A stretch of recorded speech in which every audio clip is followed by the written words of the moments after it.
ಇನ್ನು ರಾಜ್ಯ ಸರ್ಕಾರಕ್ಕೆ ಒಂದರ ಮೇಲೊಂದು ಟೆನ್ಷನ್ಗಳು ಶುರುವಾಗ್ತಾ ಇದೆ. ಬಜೆಟ್ ಹೊಸ್ತಿಲಲ್ಲಿರುವಂತಹ ಸಿದ್ದರಾಮಯ್ಯಗೆ ಸಾಲು ಸಾಲು ಟೆನ್ಷನ್ ಶುರುವಾಗ್ತಾ ಇರುವಂತದ್ದು. ರಾಜ್ಯ ಸರ್ಕಾರದ ವಿರುದ್ಧ ಪ್ರತಿಭಟಿಸುವುದಕ್ಕೆ ಗುತ್ತಿಗೆದಾರರ ಸಂಘ ನಿರ್ಧಾರವನ್ನ ಮಾಡಿದೆ.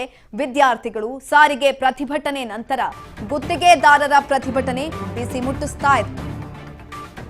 ರಾಜ್ಯ ಸರ್ಕಾರಕ್ಕೆ ಮತ್ತೊಂದು ಟೆನ್ಷನ್ ಶುರುವಾಗ್ತಾ ಇದೆ. ಬಜೆಟ್ ಹೊಸ್ತಿಲಲ್ಲಿರುವಂತಹ ಸಿದ್ದರಾಮಯ್ಯಗೆ ಇದೀಗ ಇನ್ನೊಂದು ಟೆನ್ಷನ್ ಶುರುವಾಗಿರುವಂತದ್ದು.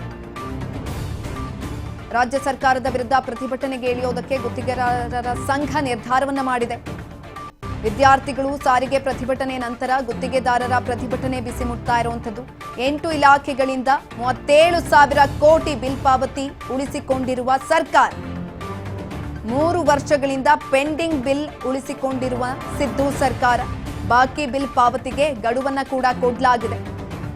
ರಾಜ್ಯ ಗುತ್ತಿಗೆದಾರರ ಸಂಘ ಬಿಲ್ ಪಾವತಿ ಮಾಡಲಿಲ್ಲ ಅಂದ್ರೆ ಮಾರ್ಚ್ 6ಕ್ಕೆ ಬೃಹತ್ ಪ್ರತಿಭಟನೆಗೆ ಪ್ಲಾನ್ ಅನ್ನ ಕೂಡ ಮಾಡಿಕೊಂಡಿರುವಂತದ್ದು.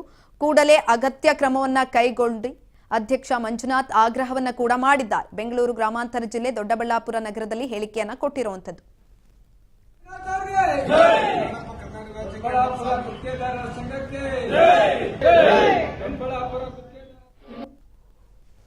ನಾನು ಸುಮಾರು ಇವತ್ತು 23ನೇ ಜಿಲ್ಲೆ ನಾವೆಲ್ಲರೂ ಸಹ ಪದಾಧಿಕಾರಿಗಳು, ಕಾರ್ಯಾಧ್ಯಕ್ಷಗಳು, ಅಧ್ಯಕ್ಷಗಳು, ಉಪಾಧ್ಯಕ್ಷಗಳು ಎಲ್ಲರೂ ನಾವು 23ನೇ ಜಿಲ್ಲೆ ದೊಡ್ಡಬಳ್ಳಾಪುರ ಬಂದಿದ್ದೀವಿ. ನಮ್ಮ ಉದ್ದೇಶ ಏನಂದ್ರೆ ನಮ್ದೇ ಆದಂತಹ ಒಂದು ಸಮಸ್ಯೆಗಳು ಸುಮಾರು 37,000 ಕೋಟಿ 8 ಇಲಾಖೆಗಳಿಂದ ನಮ್ದು ಪೆಂಡಿಂಗ್ ಬಿಲ್ ಇದೆ. 3 ವರ್ಷದ ಪೆಂಡಿಂಗ್ ಬಿಲ್ ಇದೆ. ಮಾನ್ಯ ಮುಖ್ಯಮಂತ್ರಿಗಳು ಅದಕ್ಕೆ ಗಮನ ಹರಿಸ್ತಾ ಇಲ್ಲ. ಅವ್ರನ್ನ ಗಮನ ಹರಿಸೋದಕ್ಕೆ ಮಾಧ್ಯಮದ ಮುಖಾಂತರ, ನಿಮ್ಗಳ ಮುಖಾಂತರ ಅವರಿಗೆ ಸರ್ಕಾರಕ್ಕೆ ಎಚ್ಚರಿಕೆ ಕೊಡೋದು, ಸರ್ಕಾರಕ್ಕೆ ಜ್ಞಾಪಕ ಮಾಡುವಂತ ಕೆಲಸ ನಾವು ಮಾಡ್ತಾ ಇದ್ದೀವಿ ಸರ್. ಈಗ ಬಿಜೆಪಿ ಬರ್ತಿದೆ ಹಿಂದೆ ಈ ಸರ್ಕಾರ, ಈ ಕಾಂಗ್ರೆಸ್ ಸರ್ಕಾರದ ಅವಧಿಯಲ್ಲಿ ಮತ್ತೆ ನಿಮ್ಗೆ ಅನ್ಯಾಯ ಆಗೋದು ಎಷ್ಟು ಮಟ್ಟಿಗೆ ಸರಿ ಅಂತ? ಹೌದು, ನಿಮ್ಗೆ ಅರ್ಥ ಆಗ್ತಿರೋದು ಮಾನ್ಯ ಮುಖ್ಯಮಂತ್ರಿಗಳಿಗೆ ಅರ್ಥ ಆಗ್ತಾ ಇಲ್ಲ.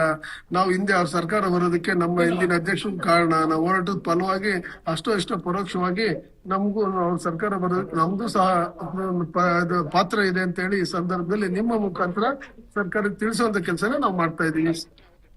ಪ್ರತಿಭಟನೆ 6ನೇ ತಾರೀಕು, ನಾವು ಮಾರ್ಚ್ 6ನೇ ತಾರೀಕು ಪ್ರತಿಭಟನೆ ಫ್ರೀಡಂ ಪಾರ್ಕ್. ಮತ್ತೆ ಇದ್ರ ಜೊತೆಲಿ ಕೆಲವೊಂದು ಇಲಾಖೆಯಲ್ಲೂ ಕೂಡ ಸಾಕಷ್ಟು ಬಿಲ್ ಪಾವತಿಗೋಸ್ಕರ ಪರ್ಸೆಂಟೇಜ್ ಜಾಸ್ತಿ ಕೇಳ್ತಿದ್ದಾರೆ ಅನ್ನೋದು ಆರೋಪ ಕೇಳಿ ಬರ್ತದೆ.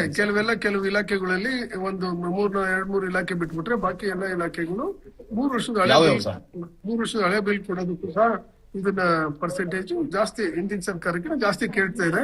ಈಗ ನಮ್ಗೆ ಏನ್ ಗೊತ್ತಾ, ಯಾವ್ಯಾವ ಎಲ್ಲೆಲ್ಲಿ ಎಷ್ಟೆಷ್ಟು ಅಂದ್ರೆ ಮತ್ತೆ ನಮಗೆ ಹಿಂದೆ ಏನ್ ತೊಂದರೆ ಆಯ್ತಲ್ಲ, ನೀವೇ ಹೇಳಿದ್ರಲ್ಲ, ಅದೇ ತರ ತೊಂದರೆ ಈಗ ಆಗದ್ ಬೇಡ. ನಮಗೆ ಮುಖ್ಯವಾಗಿ ನಾವು ಕಾನ್ಸಂಟ್ರೇಟ್ ಮಾಡ್ತಿರೋದು, ನಿಮಗೂ ಅಷ್ಟೇ ಮನವಿ ಮಾಡ್ಕೊಂತಿರೋದು, ಅಮೌಂಟ್ ಕೊಡೋ ವಿಚಾರವಾಗಿ ಇರ್ಲಿ.